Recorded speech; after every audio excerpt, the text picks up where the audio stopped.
പ്രേമത്തെക്കുറിച്ച് പ്രണയത്തെക്കുറിച്ച് പറയുമ്പോൾ അത് ഒരു മനുഷ്യന് നിർബന്ധമായും ഉണ്ടാവേണ്ട ഒരു വികാരമാണ്. പക്ഷേ അത് എങ്ങനെ ചെലവഴിക്കുന്നു, എവിടെ ചെലവഴിക്കുന്നു എന്നതാണ് പ്രധാനം എന്നുള്ളതാണ്. ആരോടത് നിർവഹിക്കുന്നു എന്നുള്ളതാണ്. ഈ സമയത്ത് പഠിക്കുന്ന വിദ്യാർത്ഥിനികൾ അവരാണ് അതിൻ്റെ വ്യത്യസ്തമായ മേഖലയിലേക്ക് എത്തി അവസാനം ഒരു വൈവാഹിക ജീവിതത്തിലേക്ക് എത്തുമ്പോൾ എല്ലാം തകരുന്ന ഒരു കാഴ്ചയാണ് ഇന്നത്തെ പ്രണയങ്ങൾ നമ്മുടെ മുന്നിൽ കാണിച്ചു തരുന്നത് എന്നുള്ളതാണ്. അതോടൊപ്പം തന്നെ യഥാർത്ഥ പ്രണയം ആരംഭിക്കേണ്ട സമയമാകുമ്പോഴേക്ക് തൻ്റെ ജീവിതത്തിൻ്റെ നിരാശ ബാധിച്ച് പല രോഗങ്ങൾക്കും അടിമപ്പെടുന്ന കാഴ്ചകളും നമ്മൾ കണ്ടുകൊണ്ടിരിക്കുന്നുണ്ട് എന്നതാണ്. അപ്പോൾ ഇവിടെ ഇന്ന് രക്ഷിതാക്കൾ നിർബന്ധമായും അറിയേണ്ടത് നമ്മുടെ മക്കളെ, ഞാനടക്കം എന്നോടാണ് ഈ പറയുന്നത്, നമ്മുടെ മക്കളെ ഒരു ഇസ്ലാമിക മര്യാദയിലൂടെ വളർത്തുക എന്നുള്ളത് പ്രധാനപ്പെട്ടതാണ്.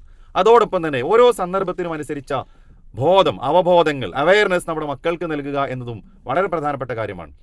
എല്ലാം പിടിക്കപ്പെട്ട് അവസാനം ഒരു കൗൺസിലറിലേക്ക് എത്തുന്നതിന് മുമ്പ് തന്നെ, അങ്ങനത്തെ ഒരു അവസ്ഥ വരുന്നതിന് മുമ്പ് തന്നെ അതില്ലാതിരിക്കാനാണ് നാം എല്ലാവരും ശ്രദ്ധിക്കേണ്ടത്. മക്കൾ വളർന്നു വരുമ്പോൾ ഏറെ ആകുലപ്പെടുന്ന ഒരു പേടിപ്പെടുത്തുന്ന, മനസ്സിൽ ടെൻഷൻ അടിക്കുന്നതാണ് ഇന്നത്തെ രക്ഷിതാക്കളുടെ അവസ്ഥ. അതിന് ഒരുപാട് കാരണങ്ങളുണ്ട്. സോഷ്യൽ മീഡിയകൾ, അതുപോലെ തന്നെ പണ്ടുള്ള പ്രണയങ്ങളെ പോലെയല്ല ഇന്നത്തെ പ്രണയങ്ങൾ.